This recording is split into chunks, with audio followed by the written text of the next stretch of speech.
Journalism, literature ప్రధానాంశాలుగా నడిచే YouTube channel జర్నలిట్ ప్రేక్షకులకి స్వాగతం. ఇప్పుడు జర్నలిజంలో ప్రమాణాలు ఎలా ఉన్నాయి అనేది ఒక ఎత్తు అయితే, ప్రమాదాలు ఎలా ఉన్నాయి, ఎలాంటివి ఎదురవుతున్నాయి అనేది ఇంకొక కీలకమైన అంశంలాగా మారుతుంది. తెలుగు రాష్ట్రాల్లో ప్రత్యేకించి అటు తెలంగాణలో కానీ ఇటు ఆంధ్రప్రదేశ్లో కానీ భిన్నమైన పరిస్థితులు ఏం లేవు. ఇప్పుడు మనం ఆంధ్రప్రదేశ్ రాష్ట్రంలో జర్నలిస్టుల మీద జరుగుతున్న దాడులు అనేది ఈ జర్నలిస్ట్ కమ్యూనిటీకి సంబంధించినంత వరకు ఒక కీలకమైన చర్చగా మారుతుంది. ఉద్యమాలు, పోరాటాలు, ప్రదర్శనలు ఇలాంటివి చాలా జరుగుతున్నాయి. ఈ నేపథ్యంలో senior journalist, journalism professor doctor S రాముతో మనం మాట్లాడదాం. ఇలాంటి పరిస్థితులు ఎందుకు వచ్చాయి,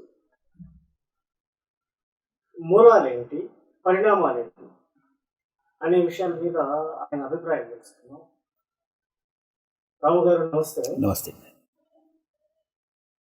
ఇప్పుడు ఏపీలో ప్రత్యేకించి ఆంధ్రజ్యోతి లేదా ఈనాడు పత్రికల మీద అధికార పార్టీకి చెందిన వాళ్ళు దాడులు చేస్తున్నారు, కొడుతున్నారు, ఆఫీసుల మీద దాడులు చేస్తున్నారు, ఇలాంటి వార్తలు వస్తున్నాయి, జరుగుతున్నాయి. వీటి మూలాలు ఎక్కడున్నాయి, ఏం జరుగుతుంది, వీటిని మనం ఎలా అర్థం చేసుకోవాలి? రాజకీయ వ్యవస్థ, మీడియా వ్యవస్థ రెండు వేర్వేరు. మీడియా ఈ రాజకీయ వ్యవస్థకి వాచ్ డాగ్ లాగా ఉండాలనేది ఒక ప్రజాస్వామ్య సూత్రంగా మనం వింటూ వస్తున్నాం, చదువుతూ వస్తున్నాం. కానీ గత రెండున్నర దశాబ్దాలుగా ఏం జరిగిందంటే, ఈ మీడియాకి రాజకీయ వ్యవస్థకి మధ్య ఈ విభజన రేఖ పోయింది. దానికి కారణం ఏంటంటే, మీడియా వ్యవస్థలే రాజకీయ పార్టీల కొమ్ము గాయటం, రాజకీయ ప్రయోజనాలు తమ కులానికో తమ వర్గానికో సంబంధించిన రాజకీయ ప్రయోజనాలు కాపాడాలనేది అజెండాగా ఈ మీడియా అధిపతులకి అనిపించటం. దీనివల్ల ఏమైందంటే రెండింటి మధ్య విభజన రేఖ పోయింది. దాంతో ప్రతి పార్టీ, ఇక్కడ ఒక చిన్న సందేహం, పార్టీలకి పత్రికలు ఉండడం అనేది ఈ 2.5 దశాబ్దాలుగానే జరుగుతుందా? ఈవెన్ మన స్వాతంత్ర పోరాట సమయంలో కూడా కమ్యూనిస్ట్ పార్టీలు అప్పటి నుంచే వాళ్ళ పత్రికలు ఉన్నాయి.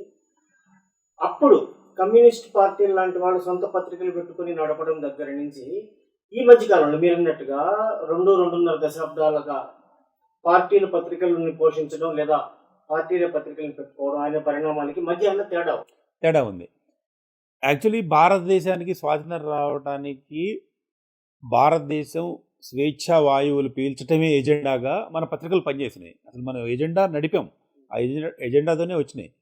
ఆ తర్వాత పత్రికలు ఏంటి, మీడియా అంతా ఏమి చేసిందంటే అభివృద్ధి మీద దృష్టి కేంద్రీకరిస్తూ వచ్చింది. కొన్ని సంవత్సరాల పాటు, కొన్ని దశాబ్దాల పాటు అది బాగానే ఉంది. పైగా పాశ్చాత్య దేశాలలో ఉన్న జర్నలిజం ప్రమాణాలను అందిపుచ్చుకోవటం, ఇక్కడ మనం మీడియా వ్యవస్థలు ఏర్పాటు చేసుకొని ఒక స్వచ్ఛమైన మీడియా, అంటే స్వతంత్రమైన మీడియా, ఇండిపెండెంట్ మీడియా వ్యవస్థల్ని బిల్డప్ చేసుకోవడం మీద మనం చాలా కసరత్తు చేయాల్సి వచ్చింది. అది చేస్తూ వచ్చాం.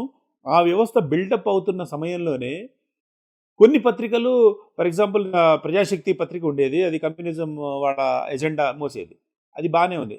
దానికి కూడా కొన్ని పరిమితులు ఉండేవి. కానీ మరీ ఈ 2.5 దశాబ్దాలుగా వచ్చిన వ్యవస్థలో పెద్ద ఇదేంటంటే, డైరెక్ట్గా ప్రత్యక్షంగా రాజకీయంలోకి రావడం. ఒక పత్రికకి ఒక పార్టీ ఐడియాలజీ నచ్చటం వేరు, కానీ ఆ ఐడియాలజీని మోయాలా, మనము దాన్ని ఎట్లాగైనా చేసి ఆ పార్టీ సిద్ధాంతాన్ని ప్రజల మీద రుద్దాలా, వాళ్ళ భావాలలో వాళ్ళ భావనల్లో మార్పులు తేవాలా, ఆ విధంగా మన కమ్యూనికేషన్ ఉండాలని పత్రికలు భావించడం ఎక్కువైంది. అది సమస్య. ఈ పత్రికలకి రాజకీయ రాగద్వేషాలు ఉండడం అది అసహజమైన విషయం కాదు, కొత్త విషయం కూడా కాదు. కానీ ఈ ఎజెండాని, ఇప్పుడు అక్కడ ఒక జెండా ఉంది, ఆ జెండాని వీళ్ళు నచ్చటం వేరు, కానీ జెండాని వీళ్ళు మోయటం వేరు. ఇప్పుడు పత్రికలు చేస్తున్న పని జెండాని మోయటం, ఈ మన జెండా మోయటం, వేరేవాడి జెండా పీకేయాలనుకోవటం, అది వాస్తవం. ఇది గత మీరు 30 ఏళ్ళుగా జర్నలిజంలో ఉన్నారు, నేను 34 సంవత్సరాలు మీరు జర్నలిజం చూస్తున్నాం. మన ముందర కళ్ళ ముందర జరుగుతున్న పరిణామాలు మీరు చూస్తే, మనం జర్నలిజంలో స్టార్ట్ అయిన ప్రారంభ దశలో ఏముండేదంటే ఒక రకమైన విలువలు ఉండేవి. కానీ ఆ తర్వాత చాలా పరిణామాలు వచ్చినాయి.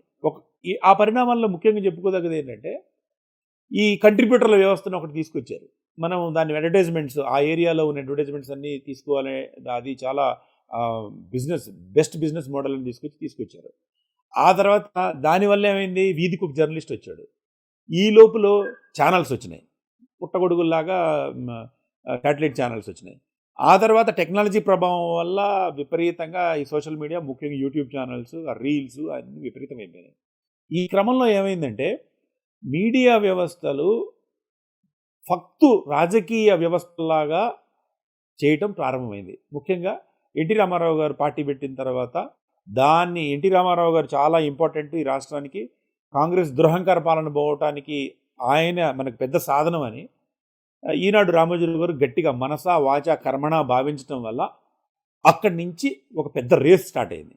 ఆ రేస్ ఎక్కడి దాకా వచ్చిందంటే వైఎస్ రాజశేఖర రెడ్డి గారు మనకి మీడియా వ్యవస్థ లేకపోతే మనం బతకలేము అని అనుకొని ఒక పెద్ద ప్రణాళికతో ఒక వ్యవస్థను ఏర్పాటు చేసుకుని, సాక్షి మీడియా వ్యవస్థను ఏర్పాటు చేసుకుని వచ్చారు. అంతకుముందు ఆంధ్రభూమికి, ఈనాడుకి ఈ మధ్య ఏదో వార్తలు కూడా వేసుకునేవాళ్ళు, వాళ్ళ మీద వీళ్ళు, వీళ్ళ మీద వాళ్ళు. పత్రిక లేకముందే వచ్చారు. కానీ అధికారంలోకి వచ్చిన తర్వాత అర్థమైంది ఏంటంటే ఈ ముప్పేట దాడి మనం ఎదుర్కోవాలంటే మన వ్యవస్థ మనకు ఉండాలనేది. అది ఆయన దాంట్లో తప్పేం లేదు. ఒక పత్రికని మనం మన దగ్గర పత్రిక ఉంది, మనకు మీడియా సాధనం ఉంది కాబట్టి ఒకటేనండి, మనము అధికారంలోకి ఎవరైనా తేగలం, మనం అధికారంలో ఉన్నవాడిని ఎవరైనా కూల్చేయగలం అనే ఒక దృఢమైన నమ్మకం ఇక్కడ ప్రధాన పత్రికకు రావడం అనేది ఒక పెద్ద మేలి మలుపు. ఇప్పుడు ఒకవేళ సారా ఉద్యమం లాంటిది ఏదో చేసాము మన డ్యూటీ అయిపోయిందని అనుకోవటం కాకుండా దాన్ని యాక్చువల్లీ వాళ్ళు రాజకీయ వ్యవస్థతో కాగపులగవై మనం ఒక సిద్ధాంతాలను నిర్మించాలా. ఎందుకంటే నేను ఇది ప్రత్యక్షంగా నేను ఒక మీటింగ్లో ఉన్నా, రామోజీరావు గారు చేసిన ఒక మీటింగ్లో రామోజీరావు గారిని అడిగాడు, అసలు మనం చంద్రబాబు గారిని ఎందుకు ఎత్తాలండి రామారావుని వద్దని అని.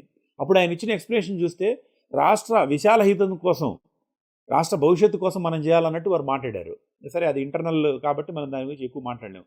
అయితే ఒక పత్రికాధిపతికి తన లిమిటేషన్స్ తనే పెంచుకోవటం వల్ల వచ్చిన సమస్య ఇది. అయితే ఇక్కడ ఒక మాట, ఈ పరిణామం ఫర్ ఎగ్జాంపుల్ రాజశేఖర రెడ్డి గారి సొంత మీడియా సంస్థ అనగా 15 ఏళ్ళ నుంచి ఉంది. దాడుల వరకు ఇది వరకు లేవు. ఆ 15 ఏళ్లలో 2-3 ఎలక్షన్స్ చూసాము. దాడులు చేయడం, కొట్టడం వరకు వెళ్ళలేదు. జర్నలిస్టులు కొట్టడం వరకు. ఆ 2 పత్రికలు చదవద్దు అన్నారు, ఆ 2 పత్రికా సంస్థలతో పోరాడాల్సి వస్తుంది అన్నారు. ఇవన్నీ జరిగాయి. కానీ కార్యకర్తలే ఎగబడి, అంటే కార్యకర్తలు వాళ్ళంతా వాళ్ళు పోయారా, ఎవరైనా పొమ్మన్నారా అనేది వేరే సంగతి. జర్నలిస్టులు కొట్టే వరకు ఇదివరకు ఎప్పుడు జరగలేదు. ఇప్పుడు అవి చూస్తున్నాం మనం. దానికోసం మళ్ళీ రోడ్డు ఎక్కుతున్నారు జర్నలిస్టులు, కొడుతున్నారు. అవును, ఇది ఇంతవరకు ఎందుకు వచ్చింది? ఇది రాజకీయ వ్యవస్థలో దిగజారుతున్న విలువలు, పతనమవుతున్న విలువలకి నిదర్శనం అండి. ఎందుకంటే వాళ్ళు ఏం చేశారంటే చంద్రబాబు హయాం దాకా ఒక రకంగా విలేకరుల మీద ఏదో కోపం ఉంటే అలిగినట్టు ఉండేవాళ్ళు, వాళ్ళని పట్టించుకోకుండా ఉండేవాళ్ళు, వాళ్ళకి ప్రయోజనాలు ఏవో దగ్గరికి రాకుండా చూసుకునేవాళ్ళు. కానీ ఈ మధ్య కాలంలో ఎక్కువైంది ఏంటంటే ఈ పొలిటీషియన్స్, అటు జగన్మోహన్ రెడ్డి గారు కానీ, ఇక్కడ చంద్రబాబు నాయుడు గారి సంస్థలు కానీ, ఫర్ దట్ మ్యాటర్ ఇక్కడ ఇప్పుడు తెలంగాణలో కూడా ఈ జాడ్యం స్టార్ట్ అయ్యింది. వీళ్ళకి ఏంటంటే డైరెక్ట్గా విలేకరులు యాక్టివిస్టులుగా తయారైనది ఒక కోణంలో జరిగింది. విలేకరులే యాక్టివిస్టులుగా మాట్లాడటం పత్రికా సమావేశాలలో ఎందుకు చేస్తున్నారంటే వాళ్ళు అది కాదు, ఆ యాక్టివిజం కాదు, పార్టీ యాక్టివిజం. తమ ఎడిటర్నో తమ పత్రికాధిపతినో ప్లీజ్ చేయడానికి కావాల్సిన agenda. For example Jaganmohan Reddy మోయడం, అది ఫర్ ఎగ్జాంపుల్ జగన్మోహన్ రెడ్డి గారి మీటింగ్ ఉంటుందండి, దాంట్లో సాక్షి విలేకరు ఉంటాడు, అన్ని పేపర్ల వాళ్ళు ఉంటారు. సరే, ఈనాడు వాళ్ళని, ఆంధ్రజ్యోతి వాళ్ళని ఇప్పుడు రానియట్లేదని తెలిసింది నాకు. కానీ వచ్చిన రోజుల్లో వాడు ఏం చేస్తాడంటే, అది లైవ్లో ఉంటుంది కాబట్టి లైవ్ స్ట్రీమ్ చేసుకుంటారు వాళ్ళు. ఈయన ఇష్టం వచ్చినట్టు ప్రశ్నలు అడుగుతాడు. అదేంటంటే అటుపక్క అధినేత ఇరిటేట్ అవుతున్నట్టు ప్రసారం కావాలా, ఆయనకి పత్రికా స్వాతంత్ర్యం పట్ల నమ్మకం లేదనేది ప్రొజెక్ట్ చేయాలనే ఎజెండాతో ఉంటాడు. అంటే నోటికి వచ్చింది మాట్లాడతాడు. అది పొలిటీషియన్ మాటలే. ఏంలా వాళ్ళ బాస్ ఆఫీస్లో కూర్చొని ఉంటాడు, ఆ బాస్ మాటలు ఈ విలేకరి ప్రెస్ కార్డు ముసుగులో అక్కడ అడుగుతుంటాడు. ఇది జరుగుతోంది. ఇది అందరూ పెంచి పోషించారండి. ఇది చాలా ఘోరమైన విషయం. దీనివల్ల బలవుతుంది ఏంటంటే జర్నలిస్టులు సాధారణ జర్నలిస్టులు. ఆ జర్నలిస్ట్ రేపు ఈ పత్రికలో ఉంటాడో లేదో తెలియదు. కానీ వాళ్ళ జీవితాలు నాశనం అవుతున్నాయి. ప్రజాస్వామ్య విలువలు నాశనం అవుతున్నాయి. ఈ ప్రజాస్వామ్య పరిరక్షణకి కీలకమైన ఒక సాధనమైన మీడియా నాశనం అయిపోతుంది. మీడియా క్రెడిబిలిటీ దెబ్బతింటుంది. ఈ క్రమంలో రాజకీయ నాయకులు కూడా ఒకటి చేశారు. మేము వీళ్ళని బ్యాన్ చేస్తున్నాం, ఈనాడు వాళ్ళని, ఆంధ్రజ్యోతి వాళ్ళని రానియమంటాడు. ఇంకొక ఛానల్ ఆయన తెలంగాణలో ఈ ఛానల్ని బ్యాన్ చేస్తున్నామని వాళ్ళు ఛానల్సే రాకుండా చేశారు. ఛానల్స్ రాకుండా చేశారు. అంటే ఇగో కుక్క పని కుక్క, గాడిద పని గాడిద చేయాలండి. కానీ ఇక్కడ జరుగుతుంది ఏంటంటే కుక్క పని కుక్క చేస్తుంది, గాడిద పని కూడా చేస్తానంటుంది. ఇది కాకుండా కోతి పని కూడా చేస్తానంటుంది. ఇవన్నీ కూడా కలగపులగం చేసి వీళ్ళందరికీ వ్యవస్థల పట్ల చిత్తశుద్ధి, ప్రజాస్వామ్యం పట్ల ప్రేమ లేని వాళ్ళ వల్ల, అటు రాజకీయ నాయకులు, ఇటు మీడియా వ్యవస్థల వల్ల జరుగుతున్నది. వ్యాపార ప్రయోజనాలే పరమావధిగా తమ పలుకు పెంచుకోవటం, డబ్బులు పెంచుకోవటం, ఆస్తులు పెంచుకోవటం మీద వీళ్ళు వ్యామోహంతో పత్రికా వ్యవస్థ నీరుగారుస్తున్నారు. ఒకటి వ్యాపార ప్రయోజనాలు, ఆస్తులు పెంచుకోవడం. వ్యాపార ప్రయోజనాలు అంటే బహుశా ఆ పదం మీడియా సంస్థలకి వర్తించేది కావచ్చు. ఆస్తులు పెంచుకోవడం ఇద్దరికి వర్తించవచ్చు. అంటే మీడియా సంస్థలు, రాజకీయ నాయకులు వీళ్ళు దీనికోసం తలపడుతున్నారు. మధ్యలో దాడులు జర్నలిస్టుల మీద జరుగుతున్నాయి. వాడి ఆస్తి ఎంత పెరుగుతుంది? వాడు ఏం పెరగట్లే అసలు. వాళ్ళకున్న జీతం కూడా ఒక్కటే. వాళ్ళ పరిస్థితులు ఏం మెరుగుపడలా. వాళ్ళ పరిస్థితులు మెరుగుపడ అదే కదా అవాంఛనీయమైన పరిస్థితి ఇది.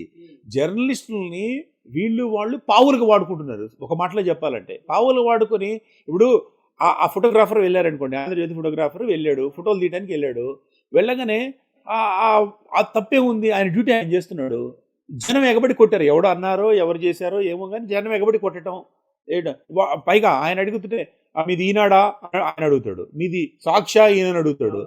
ఇది ఏంటిది? ఇది వీళ్ళకి మీడియా పట్ల చిత్తశుద్ధి లేని వాళ్ళు.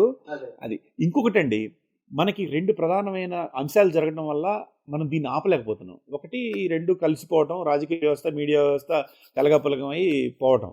రెండోది ఏంటంటే, ఈ ఎడిటర్స్కి ఒక గిల్డ్ ఉంటుంది. ఎడిటర్స్ వాళ్ళందరూ కలిసి కూర్చొని మాట్లాడి మనం ఎట్లా బిహేవ్ చేయాలా ఏంటనే ఒక వ్యవస్థ తెలుగు నేల మీద లేదండి. నేషనల్ వైడ్గా ఎడిటర్స్ గిల్డ్ ఉంది, మన వాళ్ళు కూడా సభ్యులుగా ఉంటారు. కానీ ఇక్కడికి వచ్చేసరికి పొలిటికల్ ఎజెండాలు వస్తుంటారు. ఈ వృత్తిని కాపాడాలా, ప్రజల గొంతుకుగా మనం ఉండాలా అనేది మర్చిపోవడం వల్ల జరుగుతున్న అవాంఛనీయమైన సంఘటన ఇది. ఈ క్రమంలో దెబ్బతింటుంది ముఖ్యంగా జర్నలిస్టులు. ఇది వృత్తిని కాపాడేటువంటి ఎలా జరగాలి?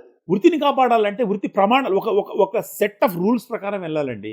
ప్రతి దాంట్లో వ్యాఖ్య జోడించి రాసి, ఇప్పుడు పవన్ కళ్యాణ్ గారి మీటింగ్ జరిగింది అనుకోండి, పవన్ కళ్యాణ్ గారి మీటింగ్ జరిగింది, ఇది మాట్లాడాడు రాయాలా, అది పేజీలో రావాల్సిన వార్త. కానీ ఇప్పుడు వస్తున్న వార్తలు ఫస్ట్ దశలో, అంటే ఒక 30-40 ఏళ్ల క్రితం ఉండేది ఏంటంటే ఆ వార్తని వార్తలాగా ఇవ్వడం. కావాలంటే దాని కామెంట్ ఎడిట్ పేజీలోనూ ఒపీనియన్ పేజీలోనూ ఉండేది. అట్లా కాదు కదా.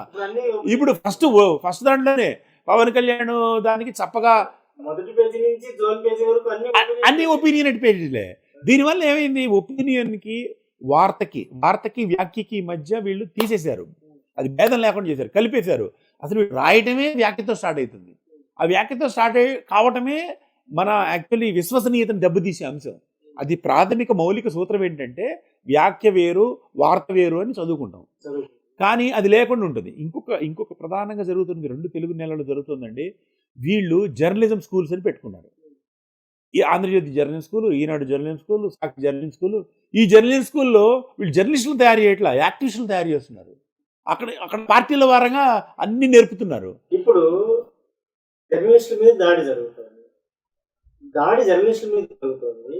సరే, స్పెసిఫిక్ గా అధికార పార్టీ చేస్తుంది, వైఎస్ఆర్సీపీ చేస్తుంది, ఆంధ్రజ్యోతి ఈనాడు సంబంధించిన జర్నలిస్టుల మీద చేస్తుంది అనేది మనం వార్తలు వస్తుంది.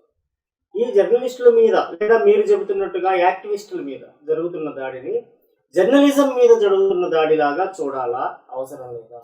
ఎంతవరకు చూడాలి? అంటే దాడి ఏ మనిషి మీద ఎవరు దాడి చేసినా మనం ఖండించాలి. ఏ మనిషి మీద వాడి నిజంగా ఎజెండాతో పోయిన వాడి మీద, జర్నలిస్ట్ కాకపోయినా మనం ఖండించాలి.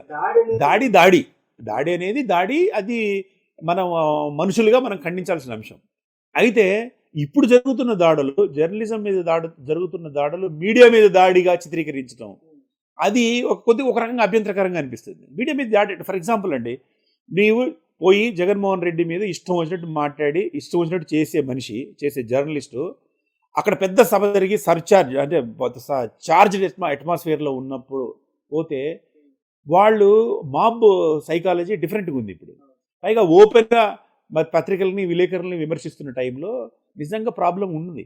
అది వాళ్ళని ఆపటం కూడా ఎవరికి సాధ్యం కూడా కాకపోవచ్చు. అయితే ఆ నాని చెత్త మాట్లాడినట్టు అదేం పట్టించుకోకర్లే మనం. ఏంటంటే అటు వస్తారు కొట్టుకుంటుంటారా ఇరగదీసేవాళ్ళము అనే ఈ పిచ్చ పిచ్చ మాటలు వీటిని నిలువరించాలండి. వీటిని నిలువరించే ప్రయత్నం ఎవరు చేయట్లేదు. అధినేత కదా చేయాలి. అధినేత చేయాలి, పార్టీ అధినేత చేయాలి, అనుమానమే లేదు. జగన్మోహన్ రెడ్డి ఆయన పిలిచి చెప్పాలా, బుర్రుందా నీకు? రామోజీరావు వచ్చితే ఆయన రాధాకృష్ణ వస్తే ఇరుస్తారు అని అంటావు.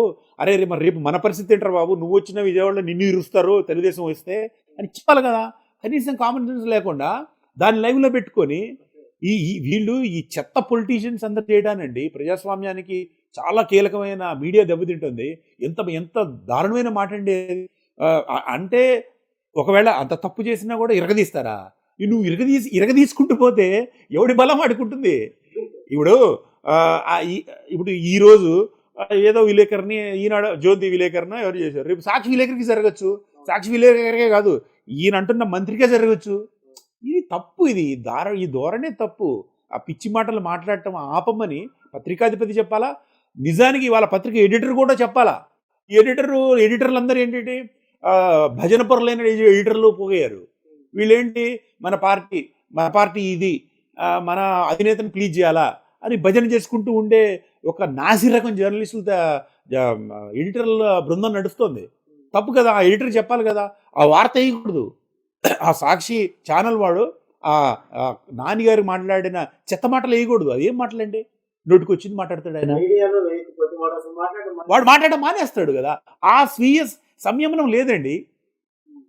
అలాంటి వాడు మాట్లాడటం వల్ల జరిగే పరిణామాలు ఏంటి, నీకు తాత్కాలిక ప్రయోజనం జరగచ్చు. నీ సుడి బాగలేక రేపు ప్రభుత్వం మారింది అనుకోండి, నీ పరిస్థితి ఏంటి? దీనికి బలయ్యేది ఎవరు? మనం ప్రజాస్వామ్య వ్యవస్థలో అల్టిమేట్ గా సంస్థలు ఏదో ఉద్యోగుల మధ్య నిరుపేద ఉండదు అన్నట్టు సంస్థల యజమానులు, నాయకులు, అధికారంలో ఉండేవాళ్ళు లేదా అధికారం కోరుకునేవాళ్ళు వీళ్ళు తలపడే మధ్యలో జర్నలిస్టులు బలవుతున్నారు. దాడులు జరిగినా సాక్షి జర్నలిస్టులు జరుగుతుంది. ఆ కొడాలి నాని మీద జరగదు, జగన్ మీద జరగదు.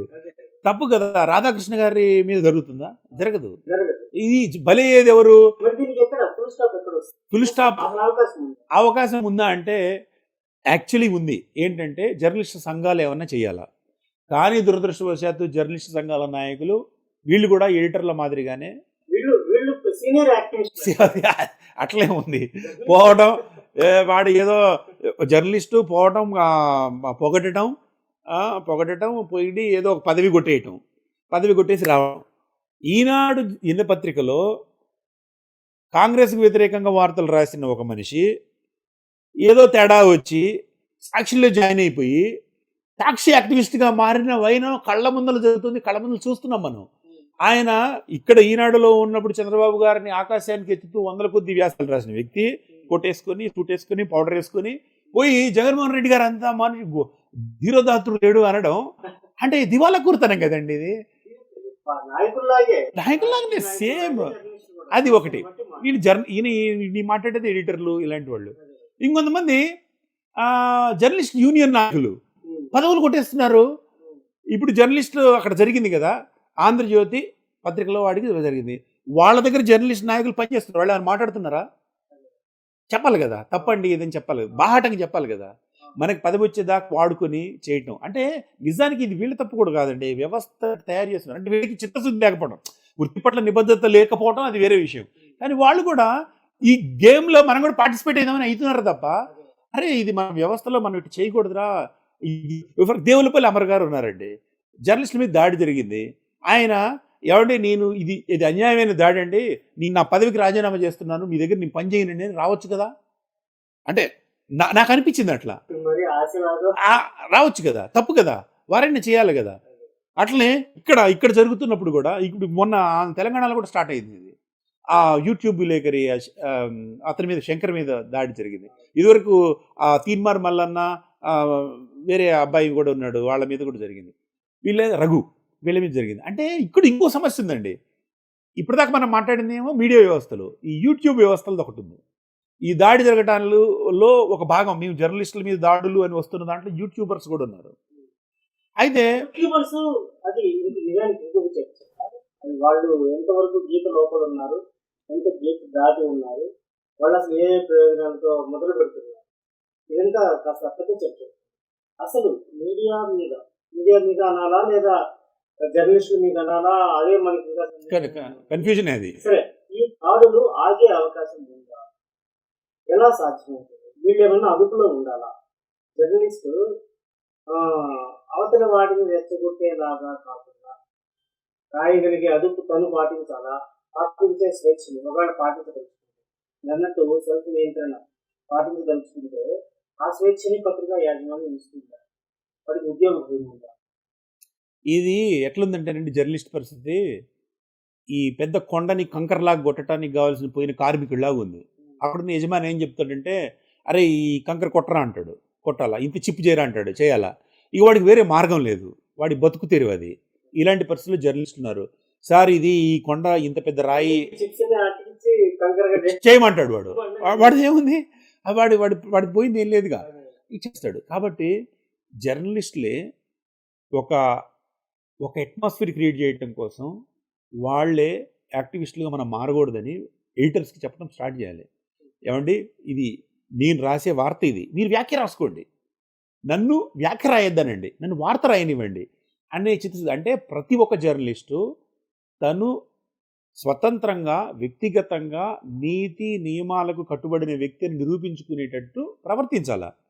నువ్వు వ్యాఖ్య రాసినా కూడా వ్యాఖ్య సహేతుకంగా వాళ్ళతో హేతుబద్ధంగా ఉండాలా. అటాక్లా ఉంది ఆ పదాలు వాడకము, పిచ్చి పిచ్చి పదాలు వాడటము, వాడిట్లా అనటం. అసలు ప్రజాస్వామ్య ప్రభుత్వాలు ఏర్పడతాయండి, ఏర్పడిన 3వ రోజు నుంచో 10వ రోజు నుంచో ఇది పనికిరాని ప్రభుత్వం, చెత్త ప్రభుత్వం అని అంటే ప్రజలను అవమానించినట్టు కదండి. అట్లాంటి అసలు ఇది తప్పని చెప్పే ఒక వ్యవస్థ ఉండాల. నాకు ఇంకా బాధ కలిగే అంశం ఏంటంటే 2 తెలుగు రాష్ట్రాల్లో మేధావి వర్గం మౌనం, భయంకరమైన మౌనం పాటిస్తోంది. ఎందుకు పాటిస్తోందంటే వీళ్ళ కూరలు బీకేశారు, అది వేరే విషయం, వీళ్ళకి విలువ లేకుండా చేశారు, అది వేరే విషయం. కానీ కనీసం మీడియా ఇంపార్టెన్స్ మీద సదస్సులు పెట్టాలా, వాళ్ళు మాట్లాడాలా, ప్రజాస్వామ్య వ్యవస్థ. దాడులు ఎలా జరిగినా సరే, వ్యక్తుల మీద జరిగినా దాడే, జర్నలిస్టుల మీద దాడులు జరిగాయి, జర్నలిస్టులు కొంతమంది ఆందోళన చేశారు. ఈ ఆందోళనల్లో ఎక్కడా కూడా మీరన్న మేధావి వర్గం లేదు. జర్నలిస్టుల మీద దాడి జరిగిందని ఆ సంస్థలకి లేదా అనుకూల సంస్థలకి చెందిన కొంతమంది జర్నలిస్టులు రోడ్డు మీద కావాలి తప్ప, మేధావులు తటస్థులుగా ముద్ర ఉన్న వాళ్ళు ఖండించడానికి ముందు రావట్లేదు. ఎందుకంటే జర్నలిజం పట్ల వ్యవస్థలో ఉన్న సోకాళ్ళు మేధావులు విద్యావంతులకి అసహ్యం ఏర్పడిందండి. ఈ రాజకీయానికి ఈ మీడియాకి మధ్య విభజన రేఖపై కలిసి కలగాపులగమై ఊరేగుతుండటం వల్ల అసహ్యం ఏర్పడింది. తావనిలే వీళ్ళు బాగానే అయిందని అనుకుంటున్నారు తప్ప, ఇది మనం పోవాలా, ఇది ఈ మీడియా వ్యవస్థను మనం రక్షించాలనే ఒక సాఫ్ట్ కార్నర్ పోయింది. దీనికి పాపం జర్నలిస్టులు కాదు, ఈ పాపం మోయాల్సింది ఈ మీడియా వ్యవస్థలు, ఆ రాజకీయ నాయకులు. వీళ్ళకి ఎంతకాలం అయితే ఈ మీడియాని మనం రాజకీయ ప్రయోజనాల కోసం మీడియాని వాడుకోవాలనే ఒక దుష్ట సంకల్పం వాళ్ళ మదిలో ఉంటుందో అన్ని రోజులు జర్నలిస్టులు బలికాక తప్పదు. అయితే మరి మనం ప్రొటెక్ట్ చేసుకోవాలనుకుంటే నేను చెప్పినట్టు ముందు మన క్వాలిఫికేషన్స్ పెంచుకోవాలా. మనము వార్తకి వ్యాఖ్యకి మధ్య తేడా ఉంటుందండి, వార్తని వార్తగా రాస్తానని చెప్పాలా. అట్లనే అన్ని మీడియా వ్యవస్థలతో, అన్ని రాజకీయ వ్యవస్థలతో, రాజకీయ నాయకులతో మాట్లాడుతున్నప్పుడు తను జర్నలిస్టులాగా మాట్లాడాలా, సంయమనంతో మాట్లాడాలా, వాడే పదాలు బాగుండాలా. ఇప్పుడు నీ బాస్ని ప్లీజ్ చేస్తావు, బాస్ని ప్లీజ్ చేస్తే వాడు వచ్చి నీకు ఎడిటర్ పోస్ట్ ఇస్తాడా? ఇయ్యడు. వాళ్ళ కులానికి చెందినవాడికి, వాళ్ళ ప్రాంతానికి చెందినవాడికి ఇస్తాడు. కాబట్టి ఏమంటే నేను అడిగే ప్రశ్నలు ఇవి. మనము ప్రొఫెషనల్స్ అని నిరూపించుకునేటట్లు ప్రవర్తించడం నేర్చుకోవాలా. దానికి విద్యావంతులు సహకరించాలా. అట్లా లేకపోతే ఈ తన్నులు తినటం తప్పదు, ఈ ముక్కులు పగలటం తప్పదు, కెమెరాలు పగలటం తప్పదు. అంటే కంక్లూడ్ చేసేటప్పుడు నాకు ఒకటి అనిపిస్తుంది, మీరు చెప్పిందంతా స్టాండర్డ్స్, ఒక నియంత్రణ, సంయమనం, స్పృహ ఉండడం, ఏం మాట్లాడుతున్నాం అనే స్పృహతో మాట్లాడటం, వీటి గురించి చెప్పారు. నాకేమనిపిస్తుంది, దాడులు ఇప్పుడు జర్నలిస్టులు అవసరాలు ఎలా ఉంటాయి, తర్వాత రాజకీయ నాయకులు కూడా పార్టీలు మారడం చాలా సహజమైన విషయం. పార్టీలు మారి ఈ పార్టీ స్థిరం కాదు అనే నమ్మకం ఉండే ఏ నాయకుడు కూడా గీత దాటి మాట్లాడడం లేదు. వైఎస్ఆర్సీపీలో ఉన్న వాళ్ళు ఈ పార్టీ స్థిరంగా అనే అభిప్రాయం ఉంటే వాడు తెలుగుదేశాన్ని విమర్శించడంలో వాడికి ఒక అదుపు ఉంటుంది. ఎంతవరకు విమర్శిస్తే రేపొద్దున అక్కడ మనకి ఎంట్రీ ఉంటుంది అనే జాగ్రత్తతోనే మాట్లాడుతూ ఉంటారు. ఇదే ఇదే జాగ్రత్త జర్నలిస్టులకి వర్తిస్తుంది, వాళ్ళకు కూడా వీళ్ళు వర్తించుకుంటాం. కూడా సంస్థలు మారాల్సి మీరు అన్నారు. ఈనాడులో కొన్ని వందల వ్యాసాలు రాసిన ఎడిటోరియల్స్ రాసిన జర్నలిస్టులు సాక్షికి వెళ్ళి మళ్ళీ పూర్తి భిన్నంగా తయారయ్యారు. అదే పరిస్థితి సామాన్య జర్నలిస్టులు కూడా వస్తుంది. కింది స్థాయి జర్నలిస్టులు కూడా ఈ సంస్థ నుంచి ఇంకొక సంస్థకి వెళ్లాల్సి వస్తుంది. ఆ పరిస్థితి రావచ్చు, రాకూడదు అనేవి. సంస్థ స్థిరం కాదు, పార్టీ స్థిరం కాదు, నాయకుడు ఎలా జాగ్రత్తగా ఉంటాడో సంస్థ స్థిరం కాదు అనేది ఆ జాగ్రత్త జర్నలిస్టులు కూడా ఉండాలి. ఉన్నప్పుడు నా ఉద్దేశంలో నేను గమనిస్తున్న దాంట్లో వాళ్ళు మీరన్నట్టుగా ప్రెస్ మీట్లలో కానీ నాయకుడితో మాట్లాడేటప్పుడు కానీ హద్దు దాటి నోరు జారకుండా నాయకుడిని ఇరిటేట్ చేస్తూ దాని ఎఫెక్ట్ నాయకుడు అనుచరులు మన మీద కక్ష కట్టేంత తీవ్రతకు వెళ్లకుండా ఆ నియంత్రణ ఆటోమేటిక్ అలవాటు అవుతుంది అని నాకు అనిపిస్తుంది. కరెక్టేనండి, అంతే. జర్నలిస్టులు కూడా గుర్తెరగాల, బాబు ఇది మన శాశ్వతం కాదు, ఇది శాశ్వతం కాదు, ఈ పోస్టు శాశ్వతం కాదు అనే ఒక స్పృహతో వాళ్ళు వ్యవహరిస్తే కొద్ది వరకు మేలు జరుగుతుంది. అయితే అంతకన్నా ముఖ్యంగా కూడా జర్నలిస్ట్ సంఘాలు యాక్టివ్ కావాలి, వీళ్ళని ఆదుకోవాలి. ఇంకొకటి మేధావి వర్గాలు, ముఖ్యంగా మీడియా పట్ల చిత్తశుద్ధి ఉన్నవాళ్ళు, ఈ మీడియా ఇంపార్టెన్స్ తెలిసిన వాళ్ళందరూ సభలు సమావేశాలు పెట్టాలి. కొన్ని ఇలాంటి దాడులు జరిగినప్పుడు బయటకు వచ్చి ఖండించాలి, వ్యాసాలు రాయాలి. ప్రొఫెసర్సు, కొన్ని సంస్థల్లో పనిచేస్తున్న వాళ్ళకి వాళ్ళ వాల్యూ ఉంటుంది, ఇన్ఫ్లుయెన్సర్స్ ఉంటారు, వాళ్ళకి వాల్యూ ఉంటుంది. ఇలాంటి తప్పనాలి, అంతే తప్ప ఈ ప్రచారం ఈనాడు టీడీపీకి అనుకూలంగా, సాక్షి వైఎస్ఆర్సీపీకి వ్యతిరేకంగా రాస్తూ ఉంటే దాన్ని ఆనందించడం, అది కాకుండా వాటిని ఖండించాలి, ఎప్పటికప్పుడు మాట్లాడుతుండాలి. వాడు జాతీయ అంతర్జాతీయ పత్రికలు రాయాలి వీటి గురించి. అప్పుడైతే ప్రజాస్వామ్యాన్ని మనం కాపాడుకోవచ్చు.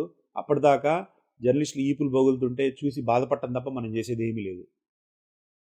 ఫైనల్గా రాము గారు చెప్పిన విషయాలు మనం అవగాహన చేసుకోగలిగిన విషయాలు బట్టి జర్నలిస్టుల మీద దాడులు జరుగుతుండడం అనేది ఒక అవాంఛనీయమైన పోకడ, మన చేతుల్లో లేకుండా అది సమాజంలోకి వచ్చి జరుగుతున్నాయి ఇవాళ. అయితే ఇది ఆగాలి అంటే మనకి నియంత్రణ ఒకటి, సంయమనం ఒకటి, మన మీద మనకు అదుపు ఒకటి ఉండాలి. అలాగే రాజకీయ నాయకులకు కూడా కాస్త విచక్షణ ఉండాలి. వాళ్ళు ఇప్పుడు మనం అన్నట్టు వాళ్ళ పార్టీలు మారే పరిస్థితి ఉందంటే జర్నలిస్టు మీద కూడా వీళ్ళు స్వబుద్ధితో చేస్తున్న పని కాదు అనే అభిప్రాయం వాళ్ళకు ఉన్నట్లయితే ఇది తగ్గే అవకాశం ఉంది. కానీ తగ్గుతూ